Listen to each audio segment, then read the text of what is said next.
Well, hi there, girls and boys, and moms and dads, and welcome to PJs and Pillows. Tonight's book is called Nana Akua Goes to School. It was written by Tricia Elam Walker and illustrated by April Harrison. Let's begin. It's circle time, Zura's favorite time of the day. She scoots to a spot next to Theodore and crisscrosses her legs on the rainbow-shaped rug. "Ready, set," Mr. Dawson says, looking at the children over his glasses. "You bet," they respond, and quiet right down. "Next Monday is a very important day," Mr. Dawson continues.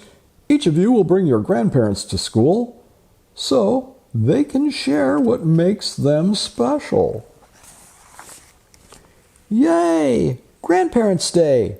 shouts Aloud without raising his hand. "My abuelo is the best fisherman in the world, and he can explain how to catch the biggest fish." Bisu thrusts both hands up and says, "My Mimi is the best dentist in the world. She can bring everyone a toothbrush." All the children chime in, their voices leaping over each other to tell what's best about their grandparents. "Inside voices, please," says Mr. Dawson. "What do yours do?" Theodore whispers to Zura, but Zura just shrugs.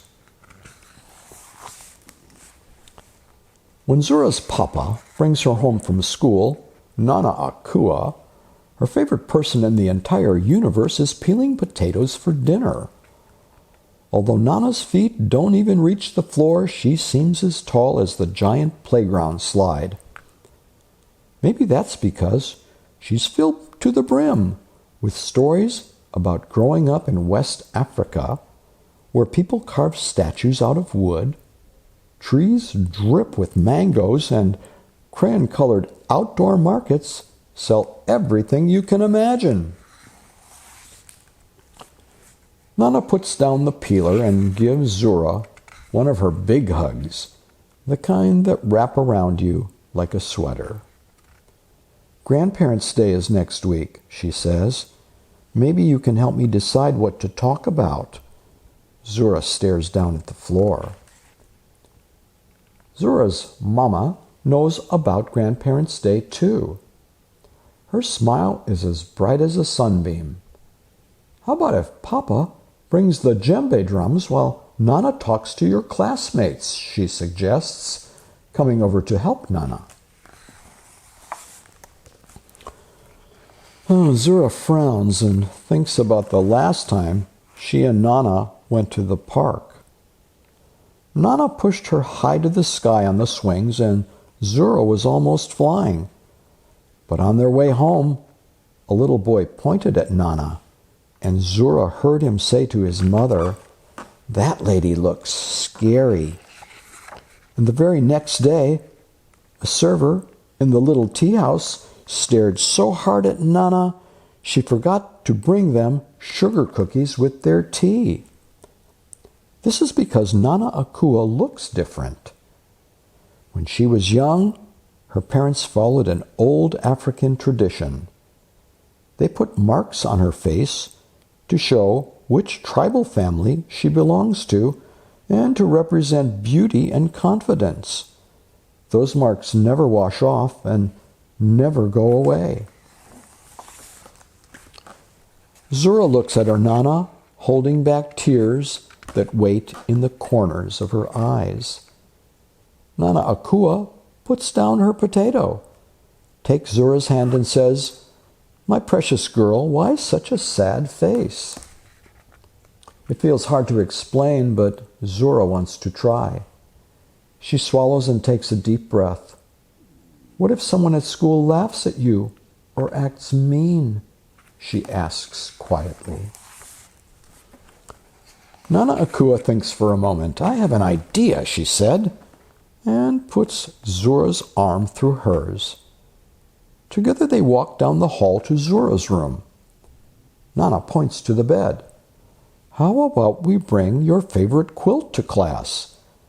These quilt patterns come from another long-ago tradition.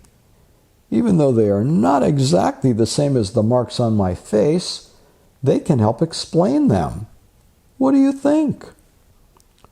Zura traces some of the designs she loves with her fingers. When Nana Akua first made the quilt for Zura, she explained that the patterns were Adinkra symbols of the Akan people of Ghana. The symbols represent more than 50 important qualities, like wisdom and creativity. Zura wishes the marks were only on the quilt and not on Nana Akua's face. Still, she said, "Okay, we can bring it." On Grandparents' Day, Zura wears one of her African dresses sewn by Nana. And Nana Akua looks especially regal in her bright patterned kaba with matching skirt and head wrap. There are lots of oohs and ahs when they arrive. The classroom is decorated with a rainbow of balloons that float up to the ceiling. There are large welcome signs made with colored markers. A tall chair is on the rug for the grandparents to sit in when they speak. First is Aleo's abuelo, who passes around photos of the biggest bluefish he ever caught. Next, Bisu's Mimi shows the class a video called Mr. Cavity and the Magic Toothbrush. And then Lester's grandparents, who owned a barber shop for many years, hold up matching clippers. "Anybody need a haircut?" they ask, laughing. And finally, it's Nana Akua's turn. She sits in the special grandparent chair with Zura next to her. Zura clutches her quilt tightly, and her voice shakes when she gives her introduction. "This is my Nana Akua, and she is from Ghana, a country in West Africa." Nana Akua squeezes Zura's shoulder and starts talking. "Hello, children. I'm sure you noticed the marks on my face. Has anyone seen anything like them before?" "No," say all the children. "These marks were gifts from my parents, who were happy and proud that I was born." She continues, "I am likewise proud to wear them. Most Ghanaian parents don't celebrate this way anymore, but it once was an important tradition." Zura watches, her eyes wide as cups, as Nana Akua walks slowly around the circle so everyone can see her face up close. "It's interesting," she says, "that in this country I often notice people who put tattoos on their body that have special meanings." "Yours are way better than tattoos," Theodore says, "because they grew up with you." Nana Akua smiles. "Why, thank you, young man," she says, "and I brought some special makeup so that each of you can have beautiful African symbols on your faces too, the kind that wash off. My expert helper will hold up her quilt, which shows some of the symbols you can choose from." The other students look at Zura expectantly. She unfolds the quilt with care. "Today I'm going to choose the Besisaka symbol. It looks like a flower, and my Nana told me it stands for power and unity."